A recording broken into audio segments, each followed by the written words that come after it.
What's up, everyone? This is episode 91, and we are live. And like I've said before, if you're not on Spreaker, you're missing out on the fun. But anyway, let's cue the music.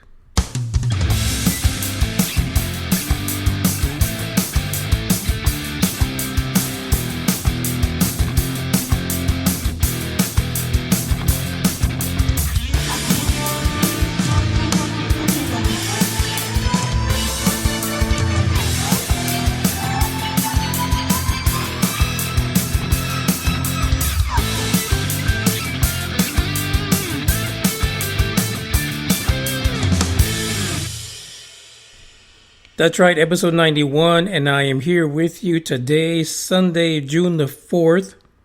This is Manny Moonraker. And while we have a bit of UFO news to talk about a recent article that was published, there's been some events lately in the UK that really, if you're human, you should have a heavy heart about it. Because what's happening in the UK and also in France and anywhere else that we have radicalism is absolutely horrible. So I believe last week, the week before, there was the incident at that concert with Ariana Grande. And I struggled with saying anything about it on the podcast because this is a UFO-related podcast. Has nothing to do with religion, though sometimes we bring Donna on to give us the religious take on ufology.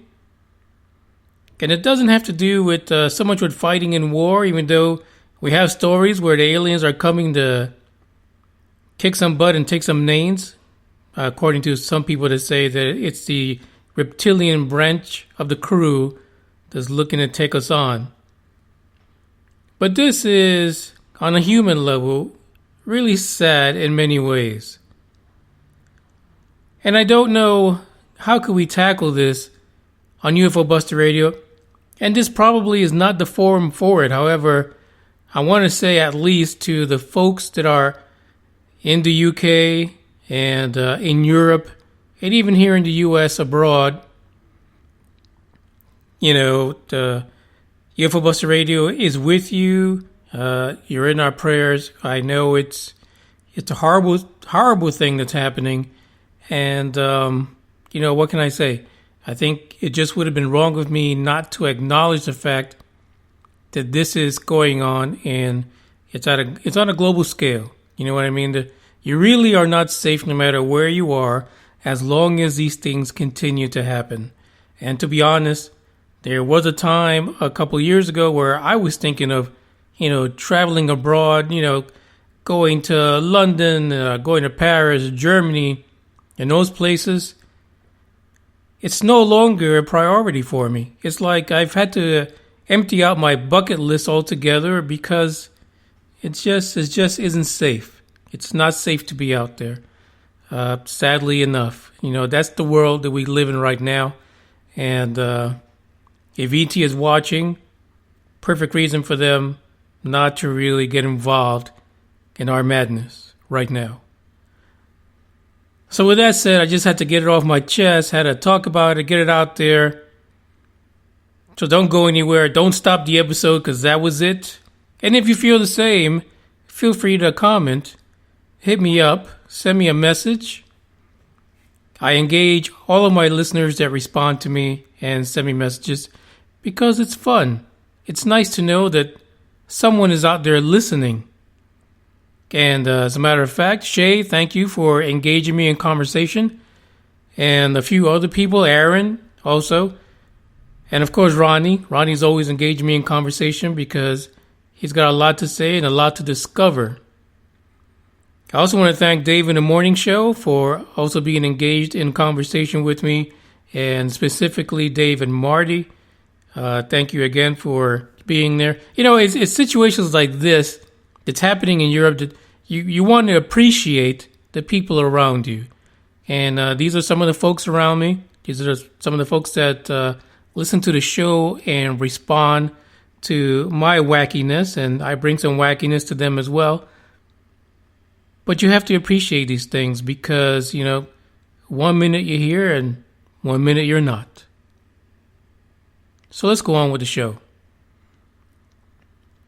Initially, I wanted to start off the show just with the news article that I found, which is the topic that you find in the title of the episode, the whole JFK thing.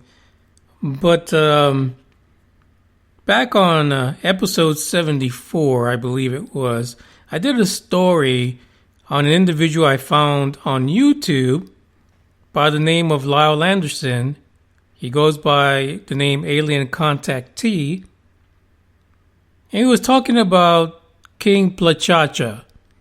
He was a Palladian, yay tall, and he was into all this kind of stuff that it really seemed that the one that was really into the stuff, air quotes, was really Lyle Anderson. And by the way, Lyle is out of Canada. So instead of me going through the whole story, I'll let Lyle say it because I brought the recording back out so you can listen. But the reason I'm bringing it up is because Lyle actually responded on Friday to that episode. And it really seemed like he was stoked about it. Like he was happy that we talked about it. I don't know if... I don't remember what I said in that episode. I'm sure I made some observations about the compound 49 that he was talking about, which turns out to be King Plachacha's personal brand of weed. But anyway, I sent him a message and said, hey, Lyle, we need you on the show. Come on here and tell us live your story regarding King Plachacha and your interactions with him and the Plachacha bloodline. But as a treat for all of you guys who are not able to go back or haven't listened to that episode yet, I'm going to play you basically what I played back in episode 74, and then I'll be right back to chat with you guys about the rest of the episode info. It's Alien Contactee Lionel Anderson here with you guys. It's Thursday. Very chilly day here in Canada. As you can see, it just snowed. Friggin' ridiculous, Just snowed. It's supposed to be spring. And everything was finally starting to clear up. Then we get a big dump of snow. I'm sick of it. It's HARP. They're screwing with us. And I'm not happy about it. But that's a topic for another day. To be honest, my friends, I just needed a little escape and from Canada here, so I phoned up King Plachacha. That's right, leader of the Palladian aliens. And I went to Yura last night, and he actually just dropped me off as we speak. That's right, my friends. I have just got back from the planet Yura, and it's beautiful up there, by the way. Now, I'm not going to lie to you. I just right now... ingested, smoked, compound 49, just so you guys know. So compound 49, it's a space compound from Yura, up in the Pleiades Star Complex. It's pretty much space weed, and I can tell you it's pretty potent stuff. Well, we're talking about the Palladian aliens, I guess. Yeah, so King Plachacha, he's their leader. I guess I'll tell you a bit about him, because I have a video announcement that I gotta make that he wanted me to directly tell you guys. King Plachacha, he is the king. He's King Plachacha III, so he had two fathers before him who were ruling. It's a very strong bloodline. What can I say about the Palladians? I'll tell you about the Palladians, because I've been in contact for a long time now, since I was a youngster. The Palladians, they are not your typical Greys or anything like that. They are humanoid beings, my friends. Very humanoid beings. They're about 12 to 16 feet tall. Very, very big guys. They kind of look a bit cosmic and whatnot. They have a little bit different space structure. They'll look like an alien to you. Their faces are longer. Their women are beautiful. Their women are just smoking hot. Just smoking hot. And they live a very long time. I'd say the average lifespan for your average Palladian it would be about 1,000 to 5,000 years. But for the elites, like the Plachacha bloodline, I'd say he's about 4,000 already, 4,032. He had a smoking problem. I'm not going to lie to you guys. He had a very bad... He smoked through these are Palladian cigarettes, my friends. And he smoked about 36 packs a day. If you think about it, he was 17 feet tall. He was one of the tallest Palladians out there. He needed his smokes, and he liked to drink. Because right before that, they... this is something for Sunday. King Pachacha III is going to whack me in the head. So we'll talk more about King Pachacha I on Sunday, and about his smoking and drinking problem. I know it sounds crazy, but they've been around for millions of years, so they've always had smokes and booze. I'm happy right now because King Pachacha III, he's learned after his grandpa's ways. And he stopped drinking. King Pachacha III has stopped drinking. He's just smoking the Compound 49 now. That's what he sticks to. He sticks to Compound 49, and he's pretty much just baked all day. He's eating munchies, and that's why the Palladians have been so peaceful these days. But, there's some stuff he's got to mention. But, like I tell you, the Palladians have been super, super peaceful because... he has just totally brain Compound 49 to a new level every time I see him, my friends.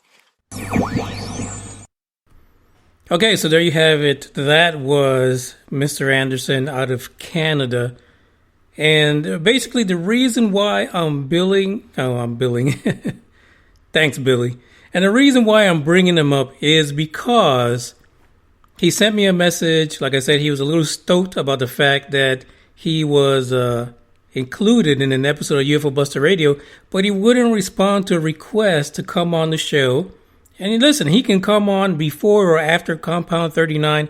It doesn't matter. He can come on right after he sees King Pachacha. The reason I'm bringing it here is because I want you guys to visit the YouTube channel and let him know that he should come on the show because you want to hear more about this compound.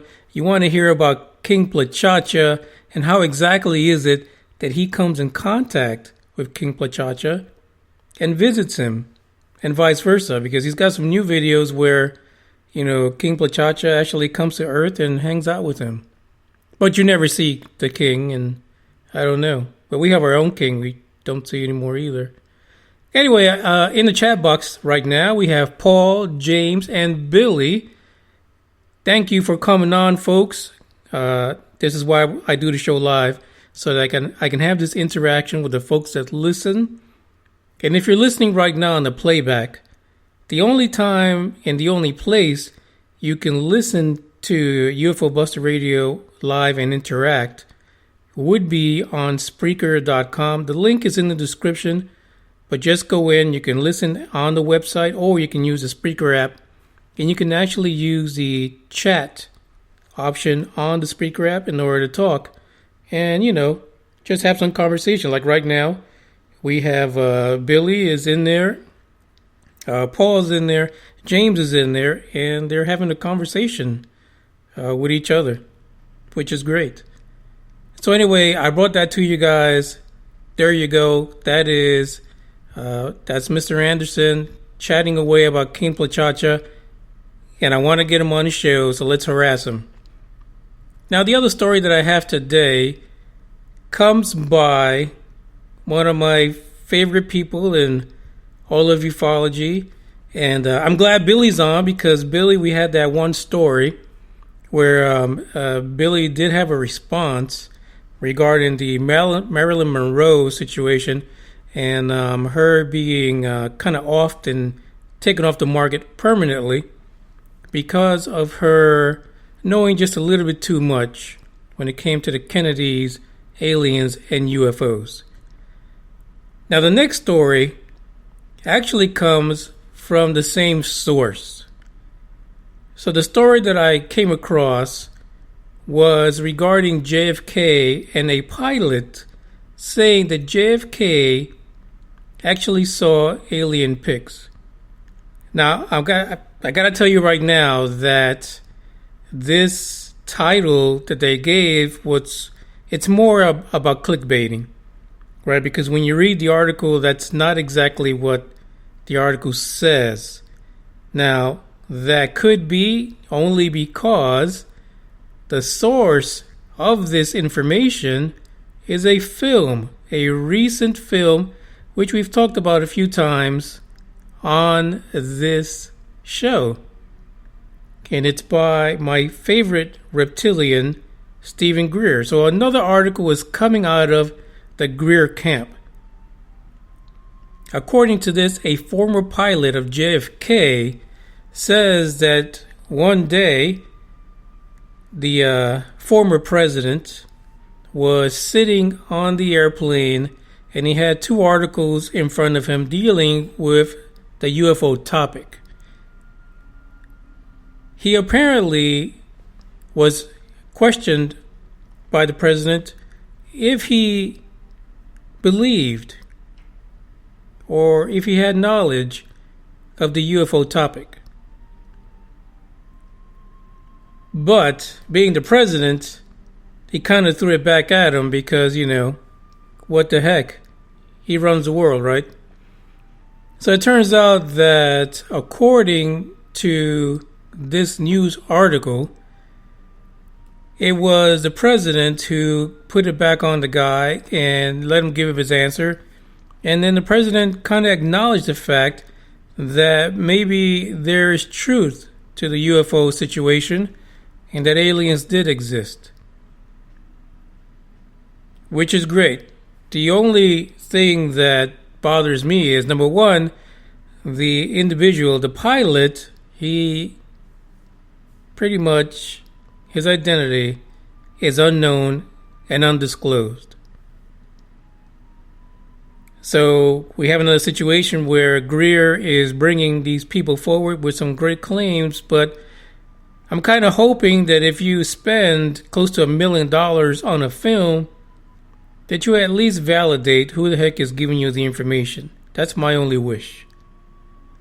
So at this point, what we have is an unnamed source who claims to be a pilot for JFK, who says the president actually told him that he was aware of the ET situation. I don't know about you guys, but I'm actually starting to lean towards wanting to see Unacknowledged. Because there are just way too many claims in this film coming from a guy that can basically call UFOs whenever he wants to. So there you go. That is the story. And if you've watched Unacknowledged and you're in the chat box, let me know what you thought about that particular situation if you saw it. If not, I'm thinking like myself, you guys might want to watch Unacknowledged. This is not a promotion for Stephen Greer. I still think he's a reptilian and he's up to no good. But people are talking to him nonetheless. So you got to go to the source, folks. That's the only way I see it. Now, speaking about Stephen Greer, yesterday I was perusing the old YouTube and I came across an interview that people were doing live. And, well, it was a live video. However, it was a pre-recorded interview with the reptilian dude. What really shocked me about this particular video was not the fact that Stephen Greer was there and they were playing. I mean, I think it's still playing. I think if you go on to YouTube and look at Stephen Greer, you're going to find a channel that's running this deal live. I'm sorry. It's running like 24 hours, 40 hours. I don't know what it is. But people are tuning in and actually watching this and making comments like the guy's going to respond. Some of the responses on there that they were going back and forth, a little banter on the chat box, was really strange because a lot of these people were kind of relating to him like he's the alien contactee god. Like everything he says should be taken not only verbatim, but should be taken like the gospel when it comes to ufology. And I'm sorry, there's part of me that says, if you take away the CSETI, I'm going to chant and get some aliens up in here. If you take that part and just kind of shoo it away to like a dark side somewhere where it can get probed in private, I can see Stephen Greer, the other side, the ufology side where he's interviewing people and things like that. But when you add that other aspect of Stephen Greer trying to channel UFOs and pointing up to the sky and telling people that civilization is here, that civilization was there, I just can't deal with the guy. I really can't. And it's just, I just don't know. So some of the information in the chat box, I see Billy actually watched Unacknowledged, and he says there's nothing really new in it, and it pretty much let him down. James says that Greer was on live last night. He listened, but there's a lot of flaws in his story. Yeah, actually, James says he's a pretty good story. James, you are absolutely right, and I think that is basically the nail on the head. James says that he's a good storyteller, okay? And that's an important point to make in this particular topic. And Billy says, I'm obsessed with probing. But some people just need a good probing, Billy. I mean, and you know what? I'm willing to probe him. Give me something made out of aluminum, nice and shiny. I'll turn it sideways and shove it up his candy ass. I'd love to do that to Mr. Greer. Hopefully he never comes on the show. Anyway, going back to what James was saying. Stephen Greer is an exceptional storyteller, okay?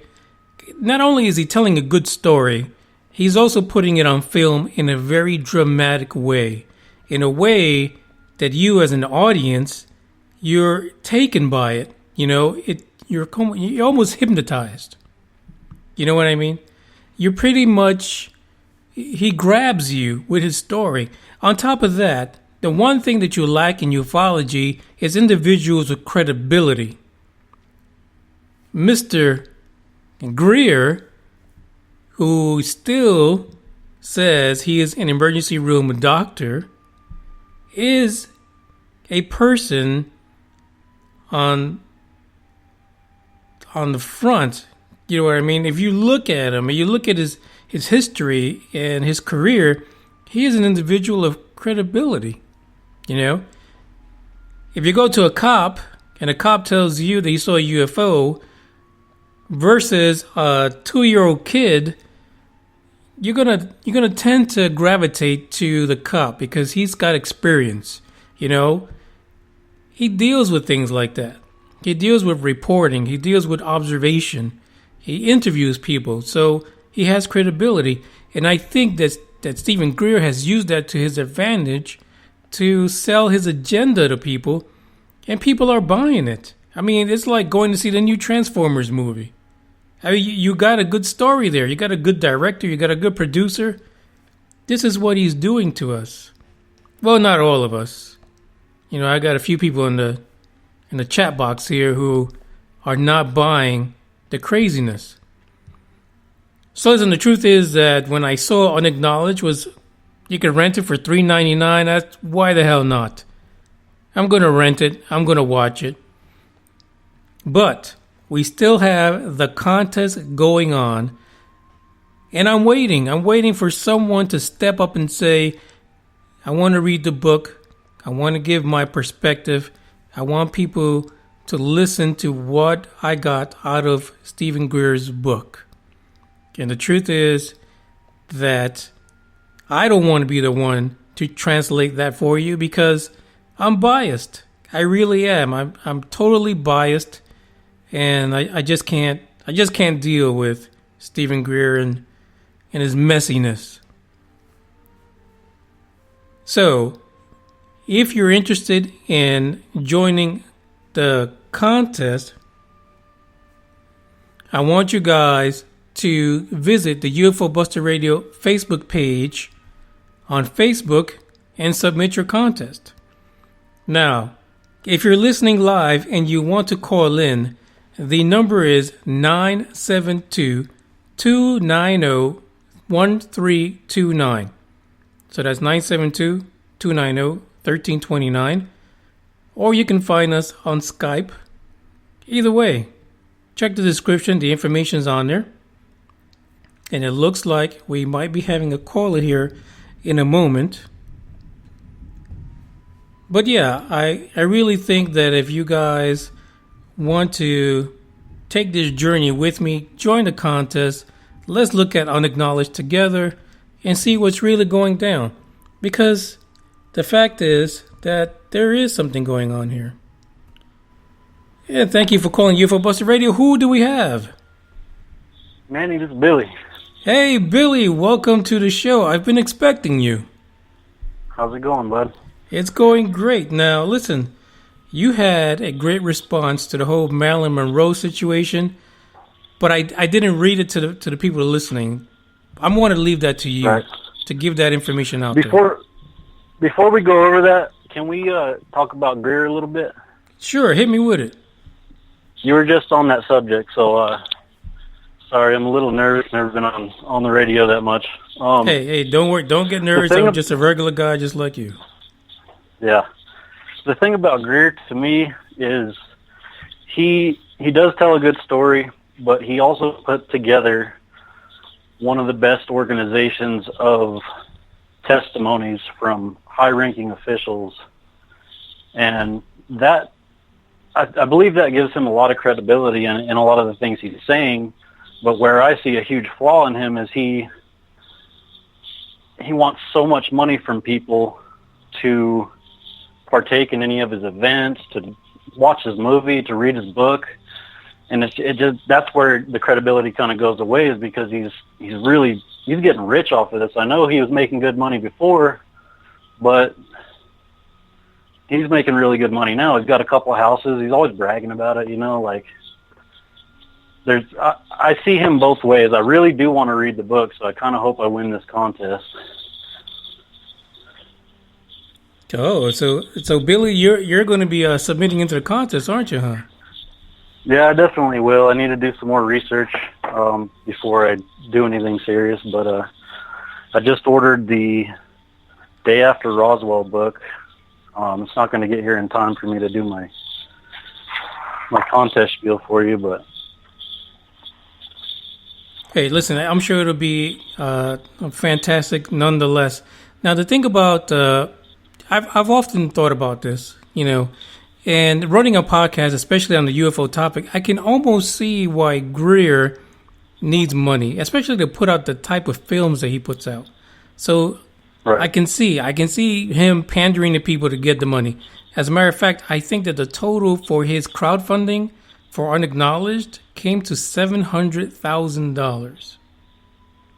Wow. Now, my question to that is, how much of that did he pay these people to come forward and be part of the film? Because besides the crowdfunding, I'm sure he had private donations from people as well. True. Yeah, so Yeah, and that would be interesting to find out what he's paying these people, but I don't think that they're necessarily telling their stories for any kind of... maybe they are getting a little bit of money, but that's probably not why they're telling the stories. Yeah, absolutely right. These are people that want to tell their story. They want to give basically their experience. I'd like to believe the same thing about Greer. That he has nothing but good intentions. It's the reason I came across your podcast in the first place. I typed in Stephen Greer on a little search box, and one of your episodes came up, and then I kind of got hooked from there. I had to go through all the episodes, and so in a roundabout way, he kind of brought me to this radio station. Well, we got to thank him for something, huh? Now, listen, like I was saying, I can take Stephen Greer, the researcher, the doctor, but I can't take the guy that stands on a beach and charges people thousands of dollars to, bring down aliens. I just can't do that. Right. And it's, I mean, I went to see the new Alien the other day, and I paid maybe $21 for 2 people, and he's wanting to charge $30 just to see the movie online. I mean, I don't see where, that's a top budget, huge movie, and it don't cost that much to go see that, but somehow he's charging this much for entry fees and for watching his movie online and ordering. I mean, to buy it, I think was $30. Yeah, but you can rent it for like $3.99. Like I saw it the other day, and that Right. to me Or that's a you can get it rental. for That's free not a if you're keeper. smart. But I gotta say, I did see his first one, his first film, which came out, what was it, like 2-3 years ago? Well, there's been 2, hasn't there? There was Sirius, and then I think there was another one before that. Yeah, so I saw Sirius because they had that little was a Katma little alien thing. Right. That was pretty interesting. And that's one of the things that made me really big on him at first before really looking into him, and then and seeing that movie, that was something new, that was something different, which was what I was really hoping for with Unacknowledged. But it seemed like it was a lot of footage from other stuff he's done, footage that I've already seen hundreds of times, and I was just hoping for more. And, watch it for yourself. Don't just take my opinion and not watch it, but that's where I'm at with it. Yeah, like I said, I'll give it a look-see and see what happens. And really what I'm looking at it for is those individuals that he's saying are witnesses, they experienced X, Y, and Z. That's really what I want to see. The stuff that he presents, I could take it or leave it. All right. So now one of the topics, of course, and let's go back to Marilyn Monroe, because you've made some really fascinating points. Yeah. I mean, it's not real fresh on my mind right at the moment. Probably had too much of that Compound 49. But yeah, I mean, I think it's entirely possible that she was murdered for that reason. I mean, JFK was murdered, and we don't know the reasons, and he. It's just really hard to say that that's not a possibility. And just like the other day, you brought up something new about Roswell. There's gonna be new stuff. I mean, I hope one day that they post this spaceship up somewhere and charge people $50 to go see it. I'll be the first one there to check it out. Right. Yeah. Right. Just because I'm from Roswell doesn't mean I really believe what happened. I just think it's a possibility, and that there's a lot of information that we don't know. The original broadcasting that they got that information from somewhere. They got the idea that it was a spacecraft. If it was just a weather balloon, and you just got to be really ignorant to know that that's not a weather balloon and go tell anybody any different. Yeah, and you know what? Again, when it comes back to the whole question of credibility, that new video was a sheriff. There was a sheriff and there was a deputy who say that they came across the actual crash in Roswell. Yeah. So again, credibility, it goes a long way. There's testimonies from a lot of high-ranking officials having to do with Greer and his disclosure project that, to me, are really believable. I mean, I can't see any reason why these people would really lie, especially when they're doing it on their deathbed. They're doing it because they don't have anything to hide anymore. What are they going to do? Kill them? They're already dying. Like at that point, you can tell whatever you want. And that's one of the reasons I want to read This Day After Roswell. Was this guy wrote this book right before he passed away, and I can't remember who said it or where I heard it from, but somebody had said, everything in that book is 100% real. So and that was from some general somewhere. I need my facts down better. Like I said, I need to do some research, but one of the like things to read it. And so do you are you familiar with Scott C. Waring? Not real familiar with him. Everything I have seen associated with him looks kind of bogus to me, but yeah. So he is the I guess the person that runs UFO Sightings Daily, and I had a story about him a couple of weeks ago. Basically, he was saying he was retiring, but in this article where they talked about the whole JFK story, he actually had a comment on it. And this kind of shows you that even some of the most out there ufologists usually have like that moment of aha, some clarity. So what he said was that basically that more than likely the CIA had something to do with JFK's death, and that when he was blogging about Hillary Clinton putting her 2 cents in trying to find out the truth, that what she doesn't understand is that she doesn't have the power, even as a president, if she were to become the president, to release that kind of information. And in fact, that more than likely somewhere in the government, someone would probably try to take her out just like they did JFK. Exactly. And I mean, there's no way now that the president is going to have that kind of power. It's probably the best thing that they don't have that information, because it would create mass hysteria.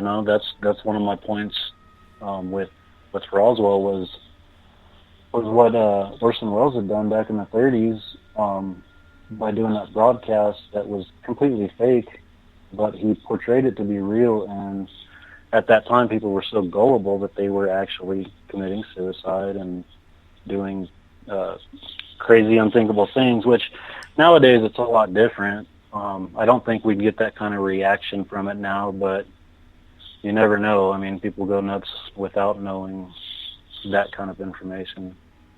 Yeah, I think you're right. I mean, the world is completely different. I mean, we are getting aliens from all kind of places, from movie, film, cartoons.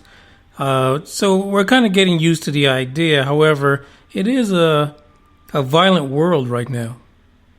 The thing, like, we've become desensitized to a lot of different things, and whether aliens or the presence of extraterrestrials is one of those things that we've become desensitized enough to know about yet.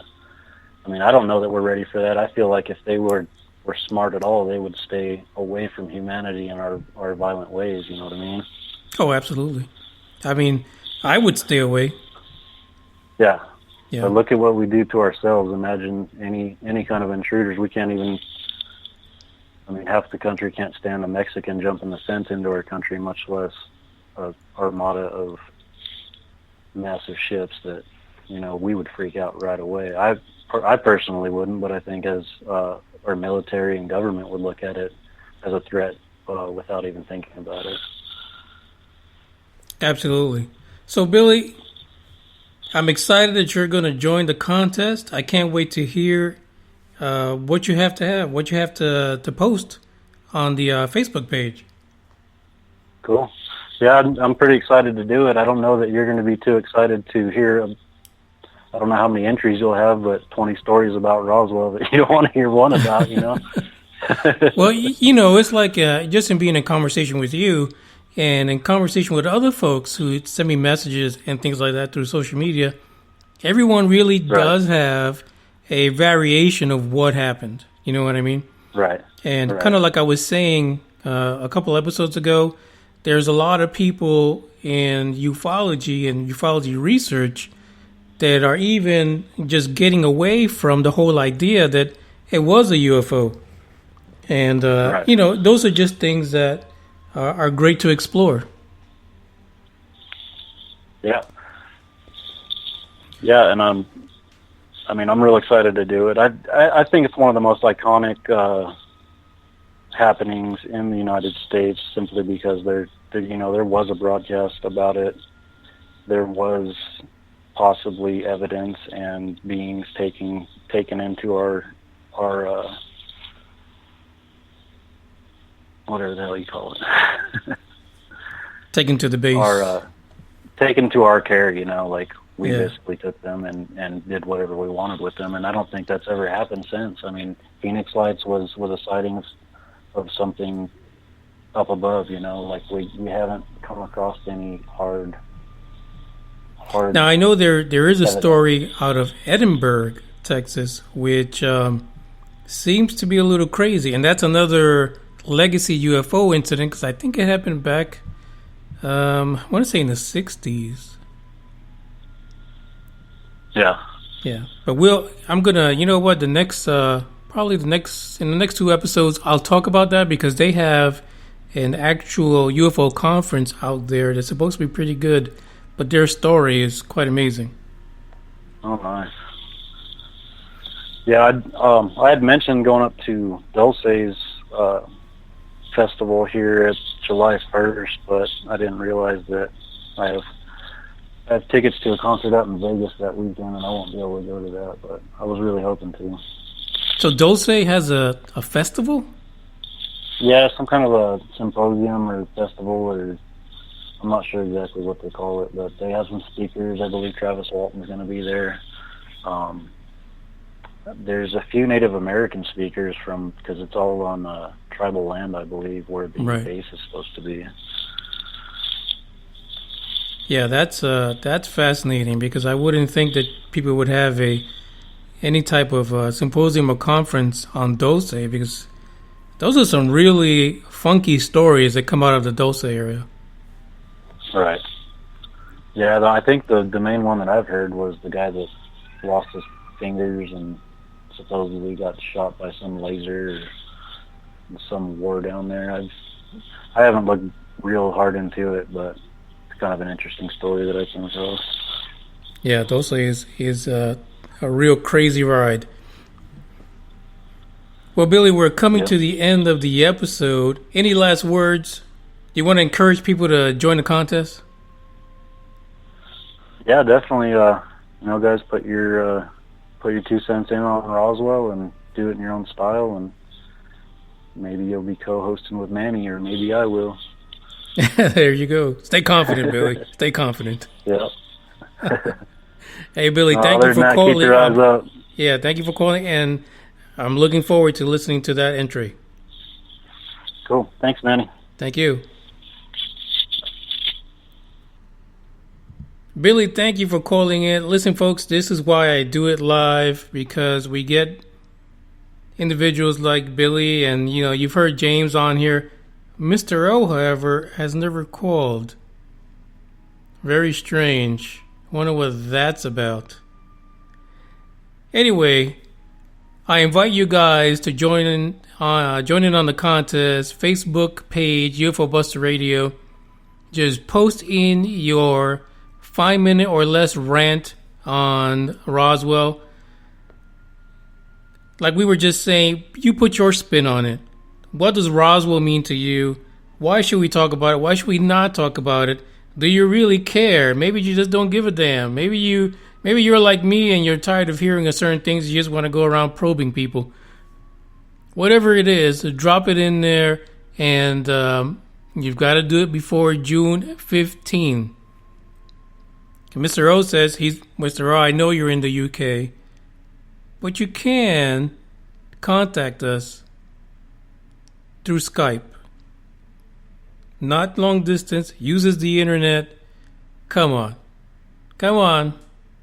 You can do it. Anyway, I thank you guys for listening. Don't forget to follow us on social media, Facebook, Instagram. You know the drill. It's in the description. As always, I thank you guys for listening, every single one of you. And like I said, if you want to chat, hit me up. I'm more than happy to chat with the folks that listen about this topic and, basically anything else. I'm a lonely guy. I talk to anybody. But anyway, this has been UFO Buster Radio Live. It is episode number 91. And what can I say? Sayonara, ciao, bye-bye.